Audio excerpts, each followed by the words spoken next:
Deus tem dado a nós a oportunidade de participarmos de algumas dessas conferências e temos visto como Deus tem agido na vida das pessoas e como os trabalhos têm sido de grande valia para o reino de Deus e tem despertado muitas pessoas para o trabalho missionário. Eu louvo a Deus pela vida dos irmãos que aqui estão, das irmãs, que certamente se inscreveram para esta conferência no desejo de aprender um pouco mais sobre missões e estarem assim prontos, preparados para fazer ainda de forma mais eficiente a obra do Senhor nosso Deus aqui nesta terra. Estas conferências, conforme dizia, têm sido uma bênção da parte de Deus pelas cidades aonde ela tem passado. O Senhor nosso Deus tem abençoado maravilhosamente. E eu louvo a Deus pela honra que o Senhor me dá de poder integrar esta caravana que tem percorrido esse estado, realizando estes trabalhos para a glória do nome do Senhor. Eu quero convidá-los a lermos a palavra de Deus. Você que trouxe a Bíblia Sagrada, nós vamos dar sequência às ministrações. Os irmãos já tiveram oportunidade pela manhã, aqueles que aqui estiveram, de ouvirem duas plenárias, com certeza abençoadoras, esclarecedoras, impactantes, que trouxeram edificação espiritual. E nesta tarde vamos dar sequência no estudo da palavra de Deus, falando sobre o tema avançando em tempos de crise espiritual. Isaías capítulo de número 6. Eu vou ler apenas alguns versículos deste capítulo e nestes versículos estaremos então baseando aquilo que nós queremos falar-lhes nesta tarde, segundo a direção que Deus colocou no nosso coração. Isaías capítulo 6, a partir do verso 1, diz assim a santa palavra de Deus: No ano em que morreu o rei Uzias, eu vi ao Senhor assentado sobre um alto e sublime trono, e o seu séquito enchia o templo. Os serafins estavam acima dele, cada um tinha 6 asas, com 2 cobriam o rosto, e com 2 cobriam os pés, e com 2 voavam. E clamavam uns para os outros, dizendo: Santo, Santo, Santo é o Senhor dos exércitos, toda a terra está cheia da sua glória. E os umbrais das portas se moveram com a voz do que clamava, e a casa se encheu de fumaça. Então disse eu: ai de mim que vou perecendo, porque sou um homem de lábios impuros e habito no meio de um povo de impuros lábios, e os meus olhos viram o rei, o Senhor dos exércitos. Mas um dos serafins voou para mim, trazendo na mão a brasa viva que tirara do altar com uma tenaz, e com ela tocou a minha boca e disse: eis que isto tocou os teus lábios, e a tua iniquidade foi tirada, e purificado o teu pecado.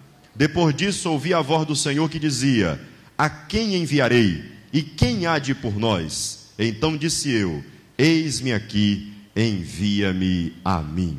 Graças a Deus. Quantos podem louvar a Deus pela leitura de sua santa e maravilhosa palavra? Prezados irmãos, esta série de conferências missionárias, ela tem sido, conforme já vos disse, impactante para as vidas que têm recebido de Deus a oportunidade de participar dela. Por onde nós temos passado, temos visto como Deus age por meio da sua palavra e por meio da ministração, para trazer despertamento, esclarecimento, para trazer o aumento do compromisso dos servos de Deus com a obra do Senhor nosso Deus aqui na terra. E nós sabemos, como servos de Deus que somos, que missões não é para nós uma opção. Missões não é para nós apenas uma das alternativas que temos de trabalho aqui na terra. Missões está de tal forma entranhado com a igreja e com a sua essência, que nós não podemos pensar na igreja do Senhor Jesus Cristo sem pensarmos também na obra missionária. Porque a principal finalidade da igreja aqui na terra, ela está diretamente ligada ao trabalho missionário. Nós entendemos pela Bíblia Sagrada que a vontade de Deus para com o seu povo é que nós estejamos no céu com Ele. O próprio Jesus Cristo disse que iria para o céu, iria preparar lugar e depois voltaria e nos levaria para Ele, para que aonde Ele estiver, nós estejamos também, louvado seja Deus. Portanto, a vontade de Deus para a igreja, indiscutivelmente, inquestionavelmente, é de que nós estejamos com Jesus Cristo na glória, adorando e glorificando o seu santo nome. Há, portanto, um propósito especial de Deus para que nós ainda estejamos aqui na terra. Nós não seríamos deixados aqui sem nenhuma finalidade, sem nenhum propósito, mas sim com uma finalidade específica e com um propósito glorioso. Alguns falam de que a grande missão da igreja, ela se divide em 3 outras missões importantíssimas. A primeira delas diz respeito ao próprio Deus. A igreja tem um trabalho aqui na terra voltado para Deus. E que trabalho é esse? É adorá-lo, glorificá-lo, exaltá-lo, bendizer o seu santo e excelso nome. A igreja existe para a glória de Deus, aleluia. Existimos para glorificar o seu nome, para bendizer o seu nome, para exaltar a sua santidade e a sua majestade. Toda a glória nós tributamos a Ele, somos conhecidos como adoradores dEle, aleluia. Portanto, nós temos uma tarefa, um dever, uma missão específica direcionada ao próprio Deus. Mas temos também uma missão direcionada à própria igreja. Nós existimos também para a edificação mútua. Existimos para a glória de Deus e existimos para a edificação do corpo de Cristo. Nós trabalhamos para a edificação uns dos outros, cooperando uns com os outros, colaborando uns com os outros, orando uns pelos outros, ajudando uns aos outros, para que juntos um dia possamos passar pelos portões celestiais e habitarmos eternamente com o Senhor nosso Deus. Portanto, você tem um compromisso com o irmão que está do teu lado. Você tem um trabalho, uma missão e um dever com as pessoas que fazem parte da igreja na qual você se congrega. E essa missão envolve a edificação do corpo de Cristo, para que sejamos um, como Ele e o Pai são um, louvado seja Deus, e possamos viver para a glória dEle e também para o crescimento do próprio corpo de Cristo, a sua amada e eleita igreja. Mas ainda temos nesse contexto da missão da igreja, a grande e importante missão que nós temos para com o mundo lá fora.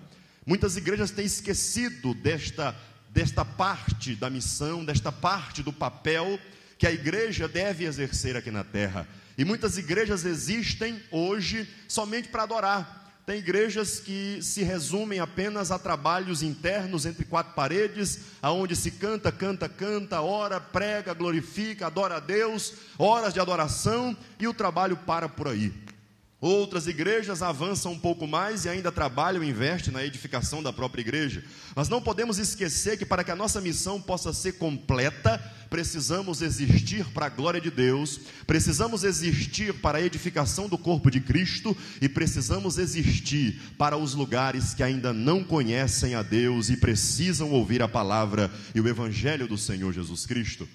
É para estes lugares que nós ainda estamos aqui na terra, para levar o evangelho aos pecadores, para levar a palavra aos que não ouviram ainda, para levar o evangelho aos lugares que não foram evangelizados ainda. E como temos lugares que não foram evangelizados ainda, como temos lugares que ainda precisam ouvir a palavra de Deus. Muitos lugares, no Maranhão mesmo, são centenas de povoados, aonde não há presença evangélica, aonde não há evangelho sendo pregado, aonde não há um templo construído, aonde não há sequer um crente, lugares para os quais Deus olha lá do céu e não consegue ver uma luz sequer brilhando naquele lugar, porque o lugar jaz em trevas. Um colega meu, pastor aqui no sertão, me dizia um dia desses que foi divulgar um culto num povoado e depois de estar percorrendo as casas, algo surpreendeu, quando uma jovem de 15 para 16 anos de idade o abordou e fez a seguinte pergunta: pastor,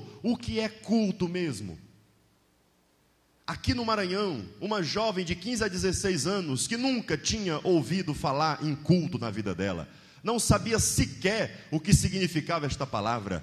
A realidade é, amados, que nós precisamos acordar para esta tão importante missão delegada por Cristo à igreja. E quando eu falo em delegada por Cristo à igreja, eu digo automaticamente que não é opção da igreja evangelizar. Nós não podemos diante de nós ter a escolha A ou a escolha B. A, eu evangelizo; B, eu escolho não evangelizar. Não há essa opção, não há essa alternativa. Jesus deu uma ordem, não foi pedido. Ele deu um mandato divino para a igreja: ide por todo o mundo e pregai o evangelho a toda criatura. Quem foge deste chamado está fora da vontade de Deus. Igreja que não evangeliza, como diz a frase missionária, não é evangélica.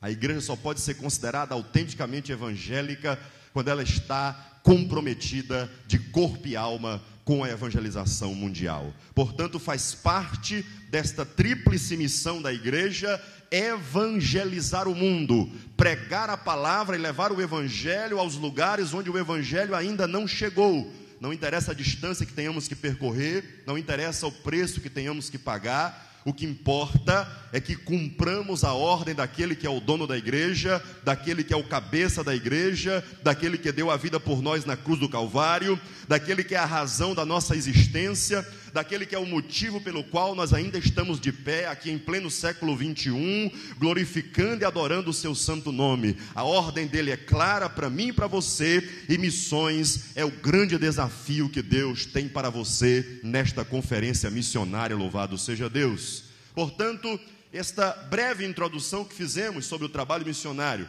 nos leva a crer e entender, sem sombra de dúvidas, que eu não tenho como fugir de missões, eu não tenho como me esquivar, não tenho como me desculpar, não tenho como ficar parado, não tenho como apenas ficar olhando as coisas acontecerem. Eu preciso fazer alguma coisa, louvado seja Deus. Eu preciso me envolver de alguma forma no trabalho missionário.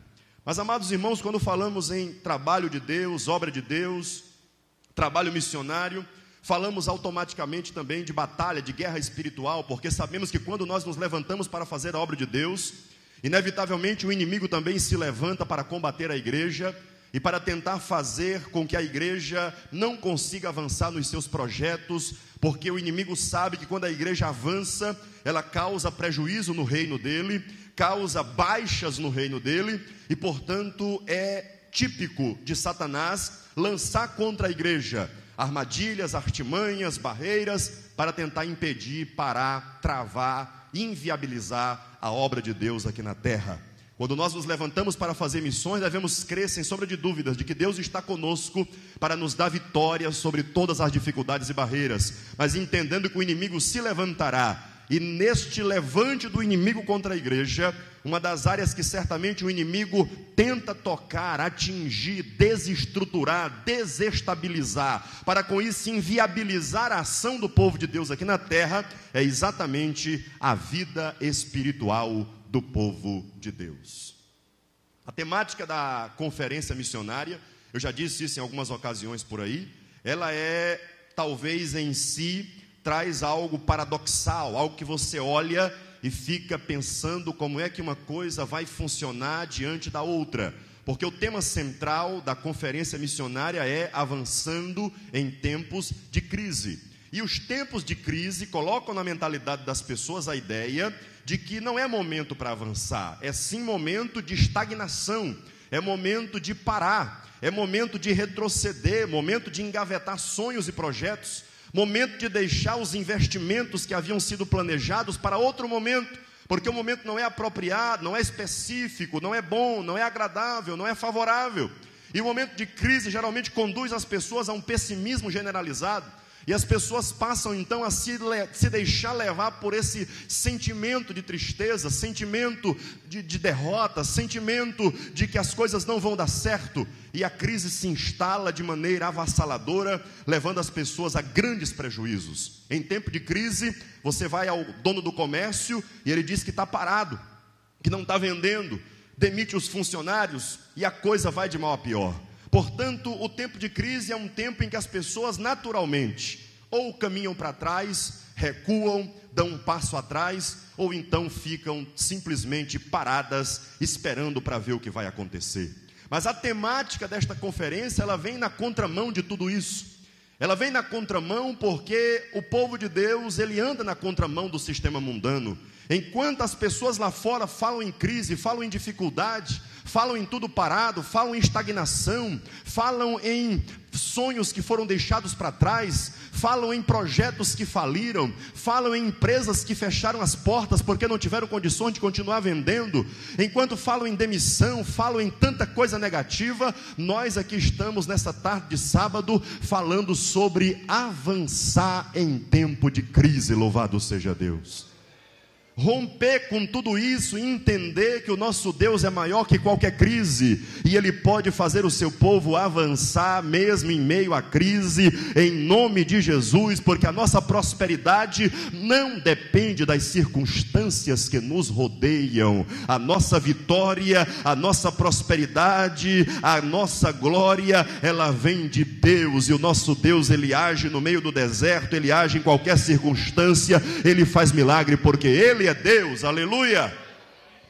É por isso que não adianta arranjar desculpa diante de Deus para dizer, nós não conseguimos fazer porque estava em crise, porque foi o país que não estava bem, porque a economia não ia bem, por isso nós não conseguimos realizar projeto esse ou aquele. Isso não cola diante de Deus, porque nós não dependemos disso enquanto igreja do Senhor Jesus aqui na terra. Vivemos numa dimensão espiritual, e nessa dimensão espiritual somos movidos pela fé, a fé que o Senhor colocou em nossos corações e que nos faz crer que Ele é poderoso para fazer muito mais do que aquilo que nós pedimos ou pensamos. Quem está entendendo, diga glória a Deus. Agora o inimigo vem para tentar lançar contra nós as suas ciladas, suas setas, e tentar paralisar a igreja com este terrível mal chamado crise espiritual. Mas mesmo em meio a tempos de crise espiritual, nós precisamos avançar, nós precisamos vencer, superar as crises, sabendo que a crise espiritual, ela é extremamente perniciosa, maléfica e perigosa para a igreja, porque a crise espiritual ataca a igreja de uma maneira tão terrível, que ela pode paralisar a igreja como um todo, e nos fazer, nos inviabilizar no que diz respeito ao reino de Deus e à sua obra aqui na terra, porque sabemos, amados irmãos, que sem a nossa vida espiritual, sem a nossa comunhão com Deus, sem a nossa vida santificada diante de Deus, nós não teremos condições de realizar a obra de Deus aqui na terra. Nós poderemos até ser uma instituição religiosa, poderemos até ser uma organização religiosa, que pode atrair as pessoas, utilizando uma série de outros artifícios que não estão na Bíblia, tentando dar entretenimento ao povo, tentando trazer ao povo momentos de descontração, momentos de alegria passageira, temporária, nos tornando mais um clube social, onde as pessoas vêm para compartilhar a vida e compartilhar a comunhão que é típica da convivência social, mas não teremos em nós aquilo que de fato é a essência da igreja aqui na terra, porque nós não somos apenas uma instituição religiosa. Do ponto de vista humano, nós temos CNPJ, temos estatuto registrado em cartório, os nossos prédios têm o seu registro lá no cartório de registro de imóveis, nós temos uma série de particularidades que nos tornam muito parecidos com as demais instituições aqui da terra, mas há algo diferente na igreja do Senhor Jesus, e é isso que o inimigo quer que nós percamos de vez, mas nós não perderemos em nome de Jesus, porque isso é a nossa essência. Nós precisamos ser agentes transformadores desta sociedade corrupta. Quando o homem entra por essas portas, ele tem a oportunidade de ouvir o Evangelho, ou quando vamos até ele com a palavra, ele tem a oportunidade de ouvir o Evangelho e de ser transformado por esta poderosa palavra, sendo liberto do maior de todos os males, que é a escravidão do pecado, e recebendo a salvação que Jesus Cristo conquistou na cruz do Calvário. A igreja existe para que o homem tenha a oportunidade de se encontrar com Jesus. Nós somos o canal que Deus deixou aqui na terra, por meio do qual o homem pode conhecer as verdades de Deus e alcançar a salvação em Cristo Jesus. E quando nós percebemos e olhamos por aí afora, temos visto quantas igrejas estão hoje vivendo momentos de grave crise espiritual, momentos de grave frieza espiritual, em que já se perdeu o interesse quase que completo pelas coisas de Deus e por aquilo que nos leva a uma vida consagrada, aquilo que nos leva a uma vida preparada para de fato impactarmos este mundo com o poder de Deus.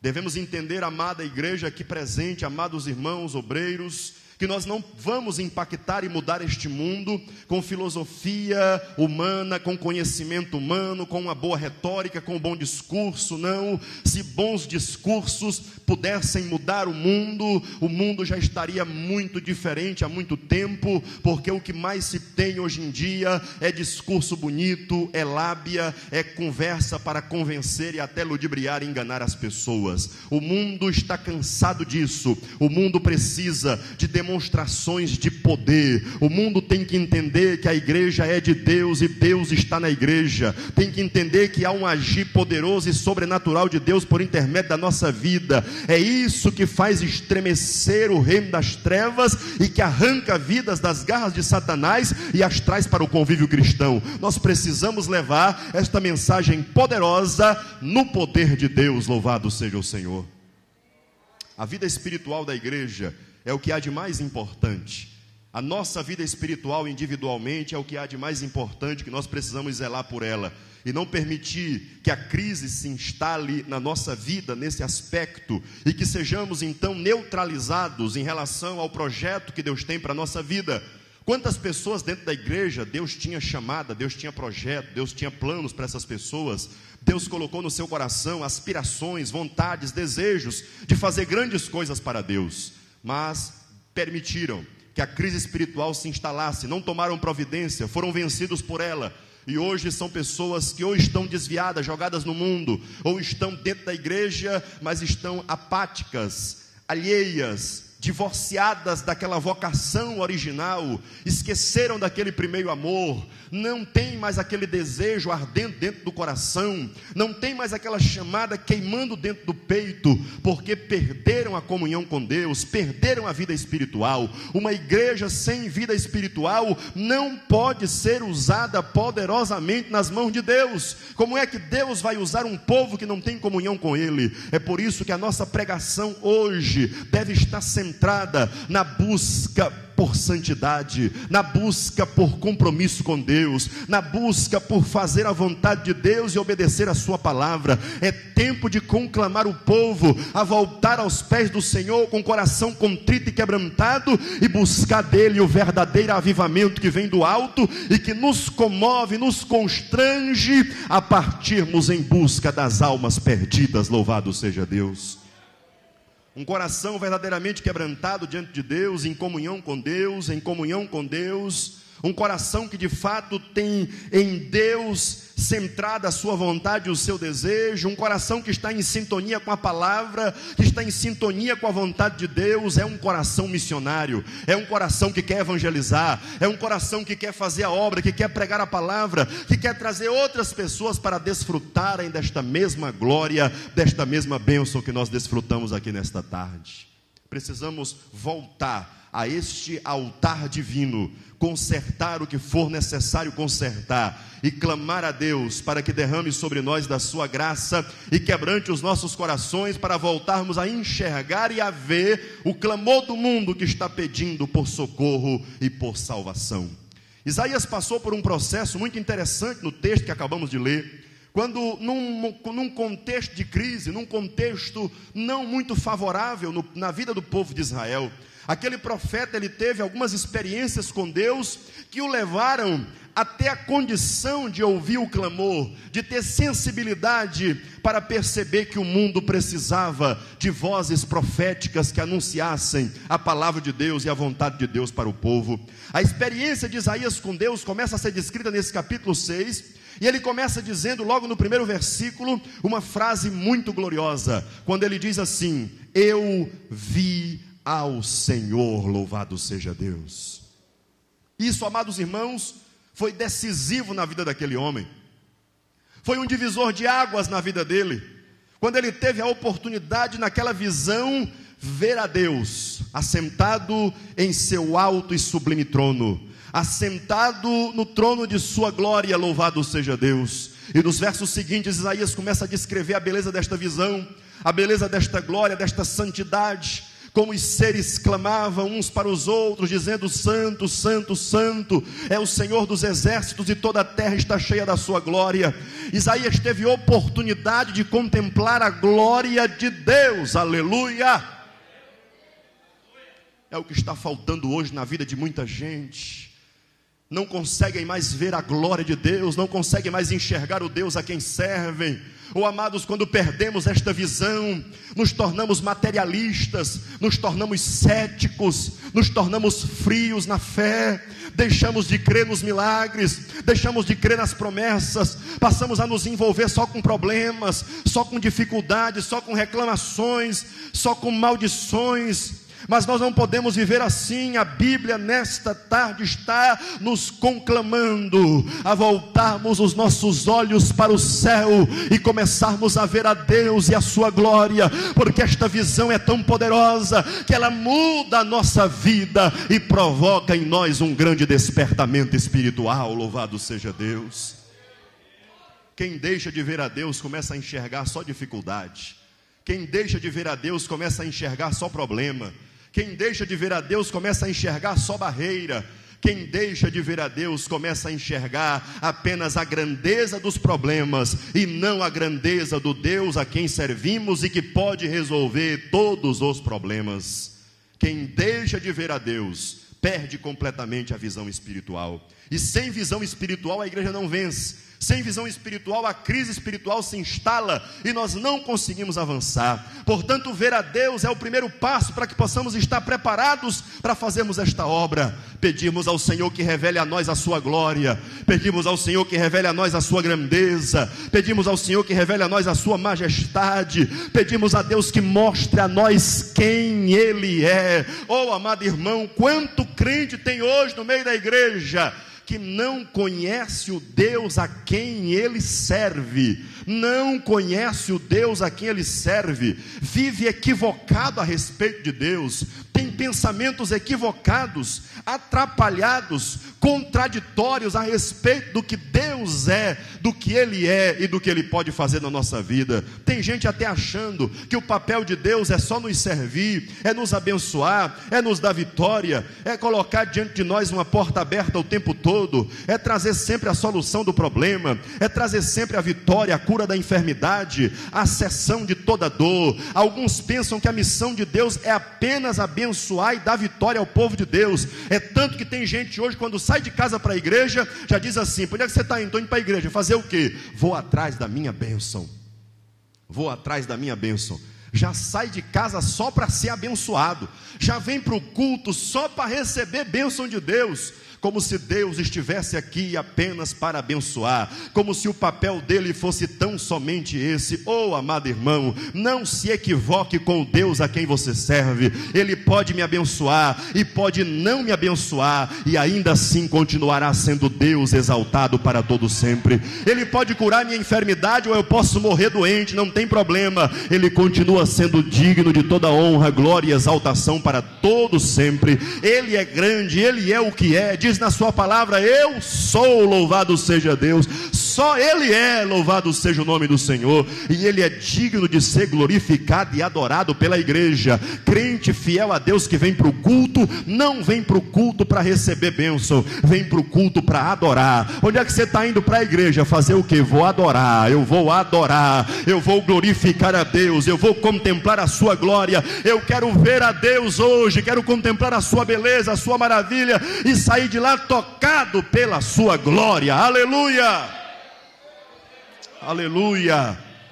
Esta visão fez toda a diferença na vida daquele homem. Ele viu a Deus, mas o mais interessante é que depois que ele vê a Deus, ele tem uma segunda visão, e esta segunda visão é tão importante quanto a primeira. Isaías agora no verso 5 ele diz: então disse eu, ai de mim que vou perecendo, porque sou homem de lábios impuros e habito no meio de um povo de impuros lábios, e os meus olhos viram o Rei, o Senhor dos exércitos. Depois que Isaías olha para Deus, ele então olha para si mesmo, e ele começa a reconhecer quem ele é. Deixa eu dizer uma coisa para você: assim como tem crente hoje equivocado em relação ao que Deus é, tem muito crente equivocado a respeito do que ele também é. Aí nós temos dois extremos: tem gente achando que não é coisa nenhuma, e tem outros achando que são coisa demais. E os que estão se achando que são coisa demais são a grande maioria hoje. Até porque as músicas, os hinos e muitas pregações, na sua grande maioria, nos levam a isso, a entender que nós somos tão especiais, tão preciosos, tão maravilhosos diante de Deus, que nós merecemos todas as mais ricas e copiosas bênçãos do céu sobre a nossa vida. E tem muitos se deixando levar por esse tipo de sentimento, de pensamento, e se tornando verdadeiros super-homens na obra de Deus, na igreja, se achando merecedores de tudo que é mais especial e importante da parte do Senhor. Um dia desse eu estava pregando em São Luís e eu dizia assim para o povo, que antigamente nós cantávamos na igreja aquele hino da harpa que diz assim: Precioso para mim é Jesus, precioso para mim é Jesus. Eu confesso na vida e na morte que tudo para mim é Jesus. Era assim ou não era que a gente cantava? Quem ainda cantou esse hino aí? Agora a gente não canta mais, porque agora mudou. Agora é assim: você é precioso, mais raro que o ouro puro de Ofir. Agora não é mais Jesus. Não é mais Jesus que é precioso, sou eu. É você. Nós é que nos tornamos agora os preciosos. Nós é que somos, na linda voz de Damares, no hino que ela tem, a joia linda mais brilhante. Nós é que somos, nós. Não Jesus. Jesus não é mais precioso. E isso está nos levando a uma ideia completamente equivocada do que nós somos. E nós precisamos olhar para nós mesmos. Precisamos olhar para Deus, como eu já disse, mas precisamos começar a olhar para nós mesmos e entender por meio da Bíblia Sagrada quem somos nós, o que nós representamos, qual o nosso papel, o que nós exercemos diante de Deus, e não querer tomar de Deus a glória que é dele e apropriar-se dela à força como se ela fosse nossa. Mas permitir que Deus, na sua infinita graça e misericórdia, nos use na sua mão para a glória do seu próprio nome, para que através da minha e da sua vida, vasos de barro como somos nós, mas cheios das preciosidades que vêm dele, nós sejamos bênçãos na mão dele, para a glória única e exclusiva do nome dele aqui na terra. Precioso é ele, joia linda é ele, brilhante é ele, único, exclusivo e exaltado é ele. Nós existimos para a glória dele, aleluia.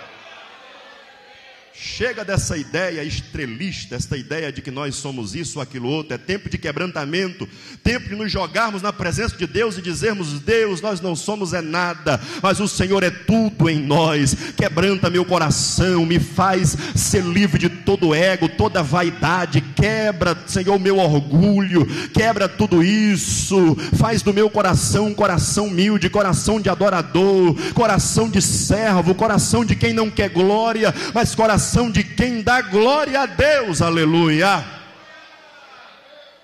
Um dos resultados e efeitos disso é que você vê até a dificuldade do povo hoje em dar glória a Deus, porque não tem glória para dar para Deus, a glória ficou para ele. E aí não tem glória para dar para Deus e nem glorifica a Deus. Já é preciso hoje o pregador às vezes se esforçar. Dá glória a Deus aí, irmão. Quem pode glorificar a Deus aí, irmão? E fica naquele negócio o tempo todo. O povo só dá glória a Deus se for estimulado ou instigado para isso. Mas quando você está em comunhão com Deus, não é necessário nada disso. Quem te impulsiona não é o pregador, é a palavra. Quem te impulsiona não é a mensagem bonita, é o Espírito Santo de Deus que habita na tua vida. Ele toca em você por meio da palavra e você não resiste. Levanta a mão e adora a ele, porque sabe que é ele que está falando por meio da sua santa e excelsa palavra. Isaías reconheceu quem ele era.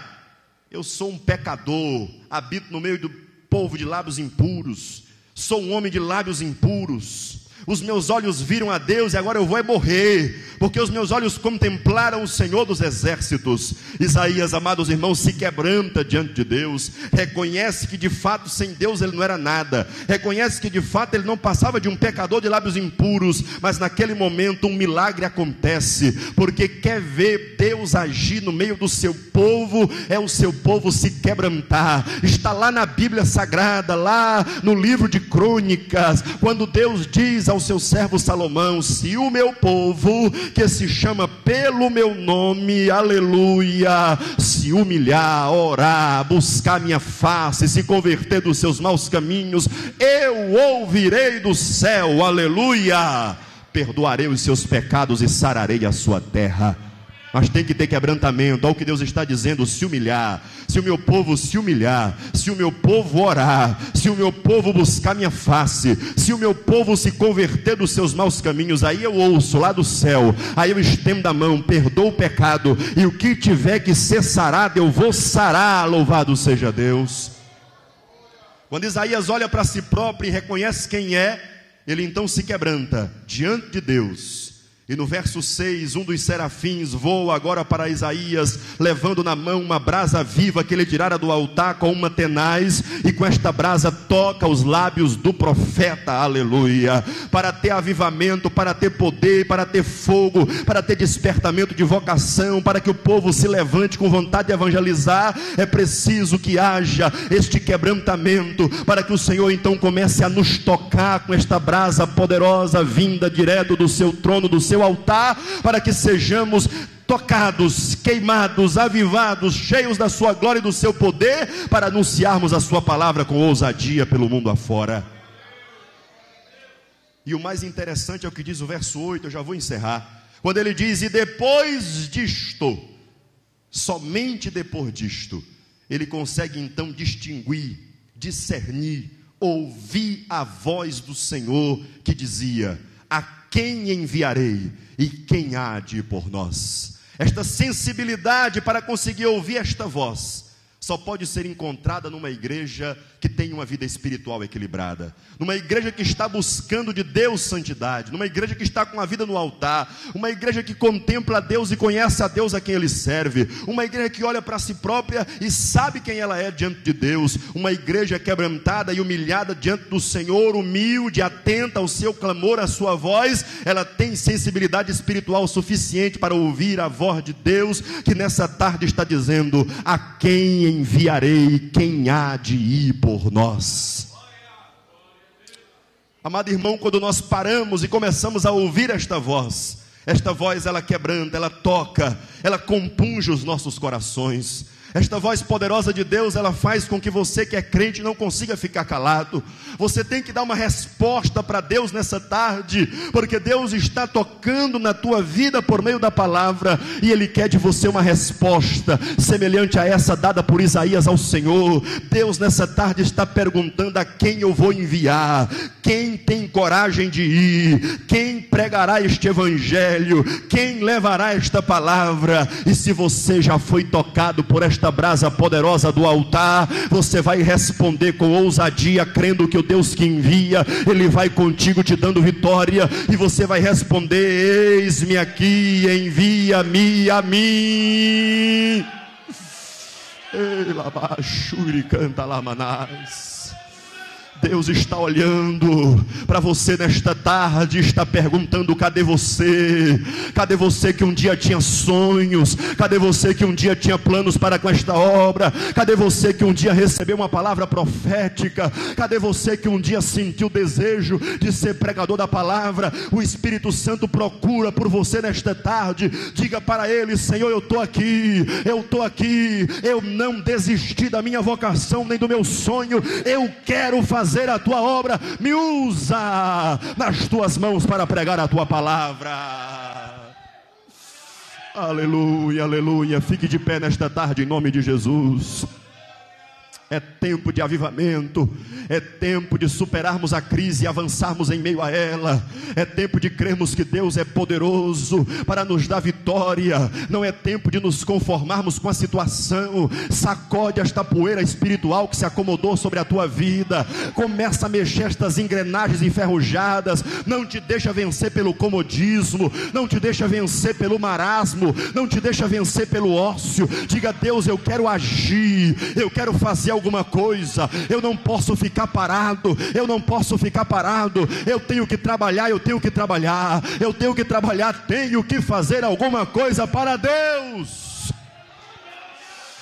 Eita, deixa o Espírito Santo tocar na tua vida nesta tarde e falar ao teu coração sobre o que Ele quer para você, sobre o que Ele tem para a tua vida. A brasa que tocou os lábios de Isaías, ela está também aqui nesta tarde, pronta a tocar em você. Vence a crise espiritual, salta por cima dela, clama por vitória, dá glória a Deus, exalta Ele. Ele te faz triunfar nesta tarde, Ele dá vitória à sua eleita igreja, porque Ele é